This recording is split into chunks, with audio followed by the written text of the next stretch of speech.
Military women dares janitor's son to fix impossible jet engine. What happened next? Shocks. Everyone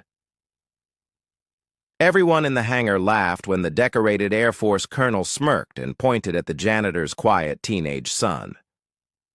"If you think you're so smart, fix this jet engine. I dare you," she said. The crowd expected him to freeze up. Instead, he calmly stepped forward and did something that left even the top engineers stunned. What happened next was more than just impressive. It uncovered a hidden legacy and a truth buried deep within military secrets. He wasn't just a janitor's son. He was the spark of something no one saw coming. But before we reveal what made an elite officer speechless, tap that like button and tell us where you're watching from. Your support brings these powerful stories to life. Let's dive in. The roar of turbines echoed across the Air Command Tech Base in Nevada. Inside Hangar 6, a classified engineering zone known for experimental aircraft, a crowd of high-ranking officials and elite technicians stood frozen around an F-47 prototype jet engine. It was supposed to be the next breakthrough in aerial propulsion, capable of vertical takeoff and hyperspeed re-entry. But now it sat cold and lifeless. No one could figure out why it wouldn't start. Every scan read green. Every system was technically perfect. But it still refused to engage. Colonel Madison Pierce, a stern woman with a chest full of ribbons and boots that echoed authority, paced in front of the group. "We're wasting time," she barked. Her gaze fell on a quiet man sweeping in the back, Ben Dawson, the janitor. He didn't look up. He never did. Then she spotted the teenager standing by the door, holding a backpack with frayed straps and a faded patch that read Aviation Academy. "That your kid?" she snapped at Ben. Ben didn't answer. His son, Kyle, looked up slowly. Madison scoffed. "Tell you what, Dawson, if your kid can fix what a dozen of my engineers can't, maybe he belongs here more than they do." Laughter rippled through the room. Smartphones came out, ready to capture the humiliation, but Kyle didn't flinch. He just stepped forward. Quiet, focused, calm. "Permission to examine the engine?" he asked. His voice didn't shake. "Sure," Madison said, arms crossed. "Show us what you've got, genius." The phones kept recording. A few techs whispered, "What a joke." But then Kyle dropped his backpack to the floor, unzipped it, and pulled out a dog-eared notebook full of hand-drawn schematics. Some were versions of the jet engine before them, but with strange, modified layouts, advanced tweaks, details even the lead engineers hadn't thought of. "Where did he get that?" someone murmured. Kyle didn't answer. He moved straight to the engine, running his fingers along the paneling like he'd studied it 100 times. Then, without hesitation, he loosened a heat shield bolt, reached deep behind the ignition coil, and tapped twice. A spark, a hum, and then... The engine roared to life. People jumped back, phones dropped. Even Madison's jaw tightened. What Kyle did in 30 seconds had taken a team of defense engineers 6 months to fail at. But how did he know exactly what to do? And why did his designs match classified diagrams only a few people in the entire country had ever seen? The smell of aviation fuel hung thick in the air, mingling with sweat, steel, and ego. Inside Hangar 6, the most secure building on the Lockridge Air Command Base, rows of military tech buzzed under LED lights that never slept. This was no ordinary base. This was where the country's most classified jet engine prototypes were. Tested, where one mistake could mean losing billions, or worse, blowing a hole in the desert big enough to hide in. On this particular Friday morning, things had gone terribly wrong. The F-47 Phoenix engine, America's next-generation combat propulsion unit, had failed just hours before its demo for Pentagon brass. The lead tech team had been working around the clock for weeks. But when they hit the ignition sequence that morning, all they got was a hollow click and a system error that no one could trace. Colonel Madison Pierce had flown in from Washington for this demo. With 2 wars behind her, a reputation for being the smartest mind in propulsion systems, and 0 tolerance for failure, she stood in the center of the chaos like a storm in a starched uniform. Her eyes were sharp, her arms crossed, and her boots tapped the concrete floor with metronome precision. Around her, engineers whispered nervously, hunched over tablets and schematics. The pressure in the room wasn't just technical, it was political, career-ending, and possibly history-changing. Outside the ring of military elites, near a maintenance cart stacked with mop buckets and tools no one cared about, stood Ben Dawson, the janitor. He was a quiet man with years of grime on his boots and more calluses on his hands than most of the engineers had in their whole lives. Everyone knew him, but no one really saw him. That's when they noticed the teenager standing at the edge of the hangar door. Kyle Dawson, just 16. Wearing a faded hoodie with the sleeves pushed up, jeans a little too short, and a worn-out aviation patch sewn into his backpack.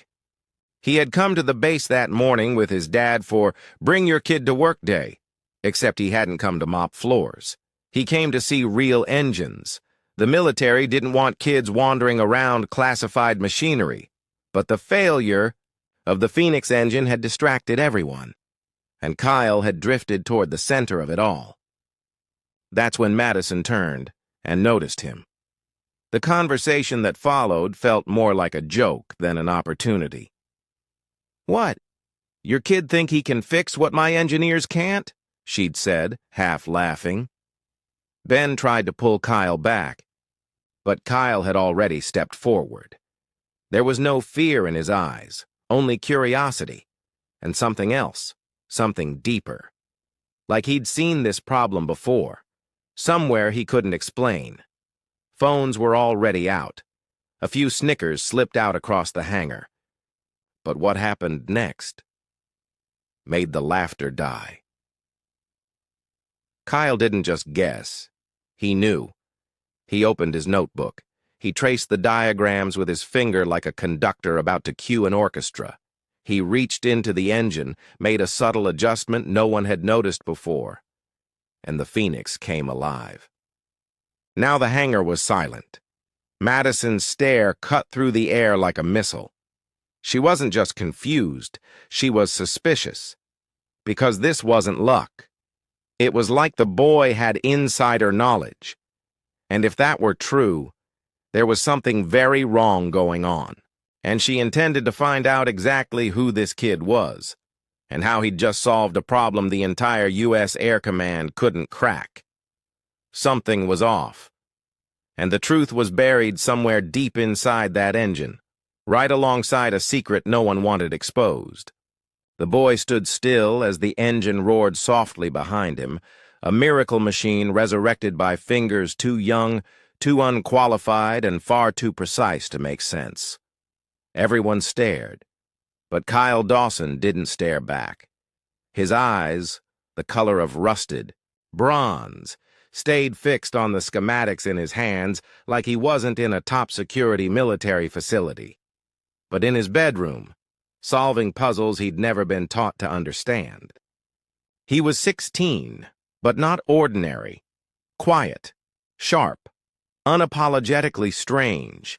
He didn't talk much at school, never played football, never cared for loud crowds or loud people, but he lived for engines, machines that didn't lie, machines that made sense, machines that talked back if you listened close enough. And in that moment, it wasn't pride on his face, it was focus. A quiet intensity that said he wasn't just guessing. He knew. His father, Ben Dawson, looked on from the corner, frozen. Ben had worked this base for 15 years, mopping floors, cleaning flight cabins, and hauling trash from labs where he wasn't allowed to know what happened. He never spoke of his past, but his hands knew more about mechanical systems than he let on. Some said he used to build helicopters before the Army let him go. Others said he drank away a promotion and never recovered. The truth? Ben had buried it with his uniform and with Kyle's mother, who passed when Kyle was just 7. He never talked about her. But Kyle did, and he always said his mom could hear engines breathe. That's how he remembered her, kneeling beside her at the junkyard they used to visit every Saturday. She'd point to a twisted pile of parts and say, "Listen, baby, hear that rattle? That's a cylinder begging to be free." Now, years later, Kyle could hear them too. Colonel Madison Pierce wasn't buying any of it. She was 42, decorated, feared, graduated top of her class from the Air Force Academy, then spent years in classified labs, building jet systems for birds that never flew on the record. Her face was all angles, sharp jaw, sharper eyes. She didn't trust miracles. She investigated them, and the way this boy had moved, like the engine spoke to him, that wasn't normal. That wasn't training. That was instinct. Deep instinct. Too deep for a high school sophomore. She walked toward him, boots striking the floor like gavel hits in a courtroom. "What's your name, son?" "Kyle," he said softly, not looking up. "You work on planes before?" "No, ma'am." "Then how the hell did you know what to do?" He finally met her eyes. "My mom taught me to listen before I speak," he said. "This engine was trying to say something. It was like a slap in the face to every engineer in that hangar. And yet, no one could argue. Because the thing was running, smooth, quiet, alive." Madison took a long breath, stepped back, and said nothing. But her mind was already spinning. Because either this kid was a prodigy, or something far deeper was going on, something that might unravel everything she thought she knew about who had access to military tech. And why? The silence that followed Kyle's quiet declaration was thicker than engine oil. The silence that followed Kyle's quiet declaration was thicker than engine oil.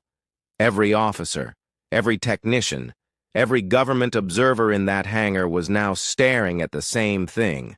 Not a busted engine or a miracle comeback, but a boy, a janitor's son, one who wasn't supposed to be here. One who just did what their highest-paid engineers couldn't. Colonel Madison Pierce's jaw locked. She turned to face the onlookers, her voice slicing through the room like a drill sergeant's bark. "Shut it down! Now!" The engine's hum was cut abruptly as her team obeyed. One by one, the phones that had been secretly recording dipped low or slipped quietly into pockets. But the damage was done. Whispers had already begun. Who is this kid? Did he hack the system?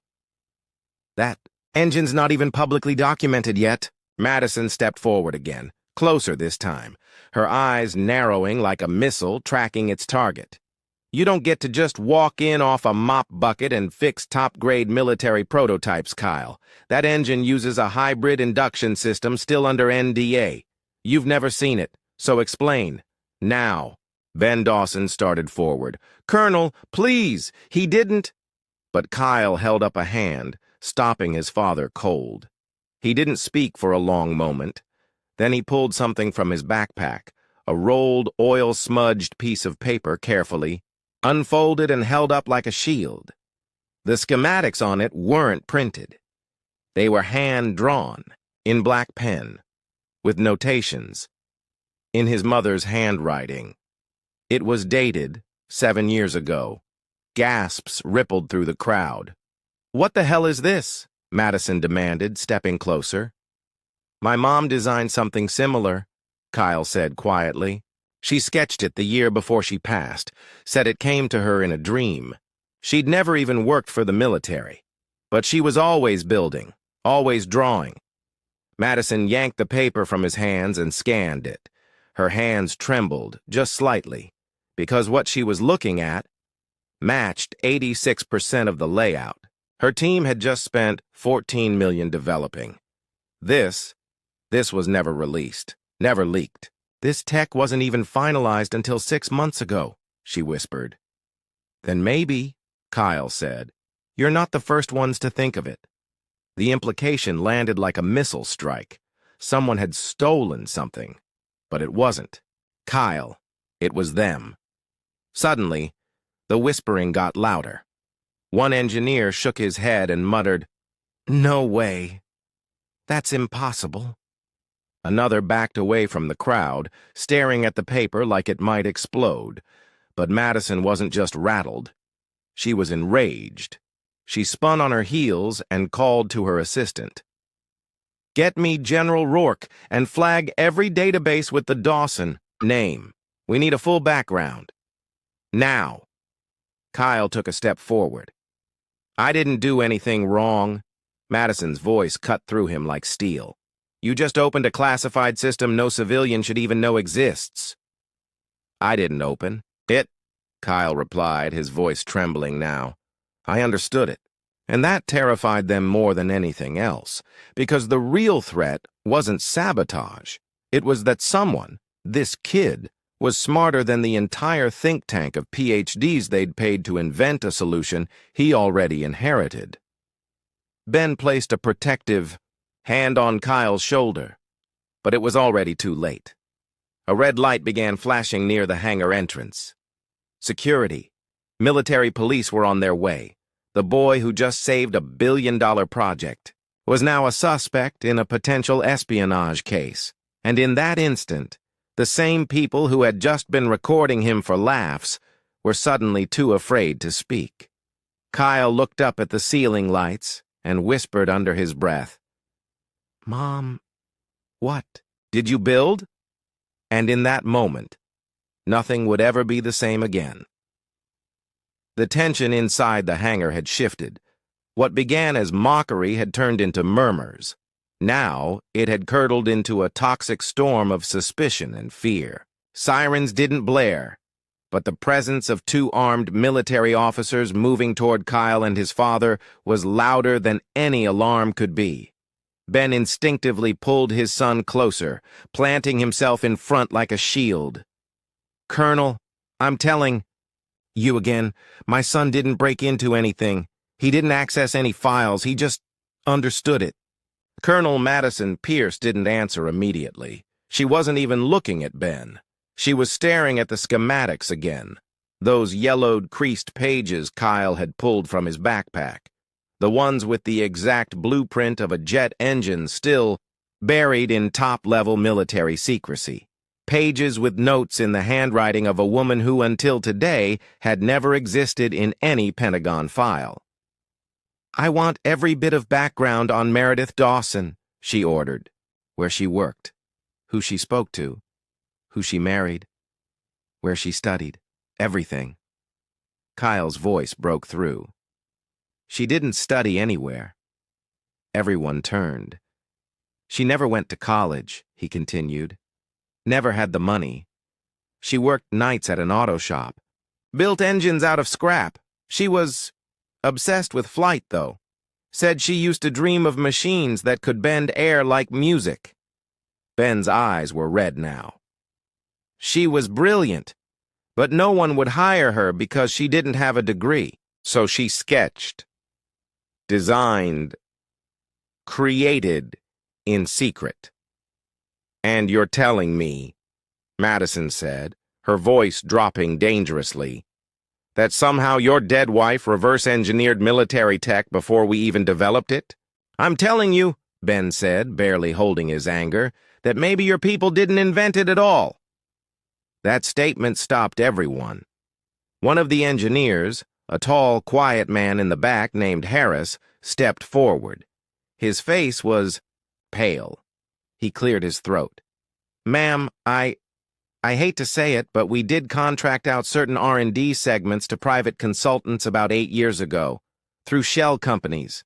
Madison whipped around. "You're saying this design could have been sourced? Possibly, if someone submitted a concept and the government bought it through a contractor, then the paper trail would be buried." Kyle's face lit up with realization.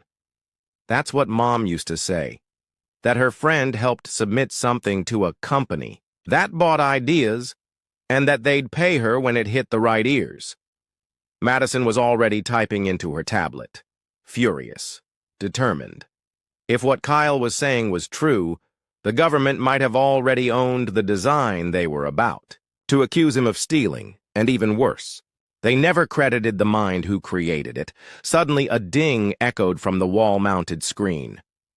One of the security techs gasped, "Colonel, we just got something, a buried patent submission, filed under a shell entity called Redline Concepts. 7 years ago. Name on the submission, Meredith Ann Dawson." Time stopped. Everyone looked at Kyle. Ben staggered back, tears filling his eyes. She had done it. She had been telling the truth. She hadn't just been some grease-covered dreamer. Meredith Dawson had invented the core of the most advanced propulsion system in military history, and they'd buried her with it. Colonel Madison Pierce slowly turned to Kyle. For the first time, she looked human. Not just protocol. Not just command.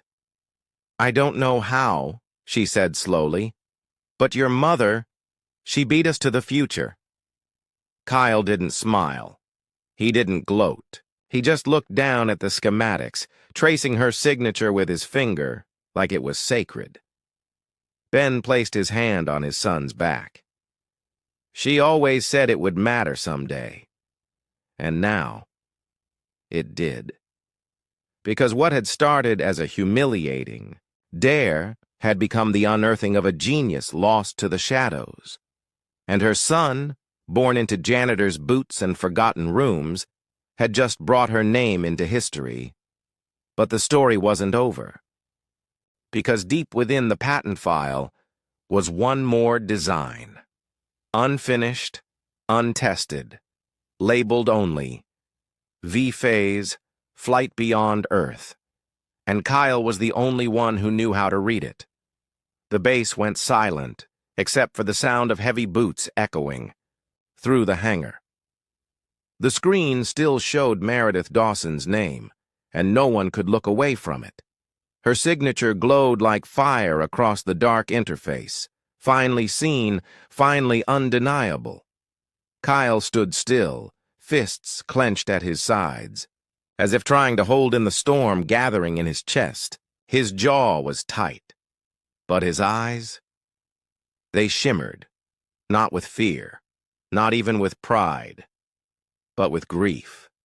Because the world was only realizing now, far too late, what they had lost. "I used to hear her crying at night," Kyle said quietly, the words falling like stones into the silence. "When no one would take her calls, when the bills piled up, when she knew what she had could change everything. But no one wanted to listen." Ben moved beside him, hand shaking as he placed it on his son's shoulder. "They didn't want her ideas," he whispered. "They wanted her silence." Madison. Pierce swallowed hard. She stepped forward slowly. The weight of her uniform, of her stars, felt different now, as if justice demanded more than rank. "I was trained to follow protocol," she said. "To listen to sources. Trust chains of command." Her voice cracked, just a little. "But this is what we missed. We don't just protect borders. We're supposed to protect brilliance." And we failed her. She turned toward her officers. "I want a full audit of every R&D contract from Redline Concepts. If Meredith Dawson's work was taken, even indirectly, she gets credit. Her name goes on every file, every report. She will be honored." Kyle looked up slowly, breathing heavy. "And the design marked V-Phase?" Madison nodded. "If it's real, and if it works, it belongs to her legacy. But only one person here seems to understand it." Eyes turned to Kyle again, but this time, no one laughed, no one smirked. There was awe, respect, even fear. An engineer stepped forward and quietly extended a hand to the boy. His voice shook. "Teach us, please." And that's when something shifted in Kyle, not just in his stance, but in his soul. He wasn't invisible anymore. He wasn't the janitor's kid anymore. He was the key. A flash of light suddenly flickered from the corner of the hangar. Cameras, reporters. The media had arrived, tipped off after the data breach investigation went public. Already, Kyle's face was hitting headlines. Teen decodes top-secret military engine built by forgotten genius mother. Janitor's son sparks justice for hidden inventor. Ben turned his head, overwhelmed. "They'll turn this into a circus," he muttered. But Kyle didn't care. He looked directly into one of the cameras and stepped forward. "My mom's name was Meredith Dawson," he said, voice firm. "And everything you'll build tomorrow, everything that's about to change, started in a garage with a woman no one believed in." He paused, looked down at the schematic in his hand. And now, she's finally heard. People watching. From around the world, mechanics, single mothers, struggling dreamers, underdogs felt something break inside them. The dam of silence, the chain of doubt, the belief that brilliance only lived in boardrooms or universities. In that moment, justice wasn't just about patents or military rank. It was about visibility, about truth finally breaking through the lies, about a boy with engine grease on his sleeves, standing tall on the shoulders of a forgotten genius. The hangar lights dimmed slightly. The V-phase prototype stood waiting. The air felt electric. The next chapter wasn't about proving someone wrong. It was about building what Meredith Dawson had seen all along, because this wasn't just a story of genius lost, it was a legacy reborn. 1 month later, the roar of jet engines echoed across the Mojave testing grounds. But it wasn't just any jet. It was the first successful flight of the V-phase engine, once dismissed as impossible, now officially sanctioned by the U.S. Department of Defense for future aerospace integration. It tore across the blue California sky like a blade of light, sleek, soundless, and powered by the mind of a woman who never lived to see it soar. Kyle stood beside Madison Pierce and a team of engineers watching from a secure observation deck. He wore a crisp lab coat now, no longer out of place among the best minds in aviation. But taped to his chest, beneath the badge, was a folded photo of his mother. The same photo that had lived on their fridge. The same photo she'd once torn in half during her darkest hour. Now, the pieces were whole again. As the jet looped into the clouds, applause erupted behind him. Generals, executives, foreign dignitaries, they all clapped. But Kyle didn't turn to acknowledge them. He was watching the sky. Madison placed a gentle hand on his shoulder. She would be proud. Kyle nodded. She already was. Across the nation, the media frenzy hadn't slowed. Headlines splashed Meredith's name across every major outlet. Schools taught about her innovations in classroom. Case studies. Young girls in robotics clubs whispered her name like a legend. Mothers and daughters held tighter to their dreams. Ben Whitaker had quietly retired from janitorial work. He now managed the Meredith Dawson Foundation, an organization dedicated to funding young engineers from underprivileged backgrounds. He refused a formal title, but his name appeared in every speech, always spoken by Kyle with reverence. One afternoon, the hangar where the V-phase was born unveiled a new plaque, the Dawson-Whitaker Aerospace Innovation Lab. Because brilliance knows no rank. It only needs to be believed in. Beneath it stood a life-sized statue, not of Meredith in a lab coat, but of her crouched beside Kyle as a child, guiding his hands over a mechanical diagram, not instructing, not commanding, just showing, empowering, because that was her gift, not just invention, but ignition.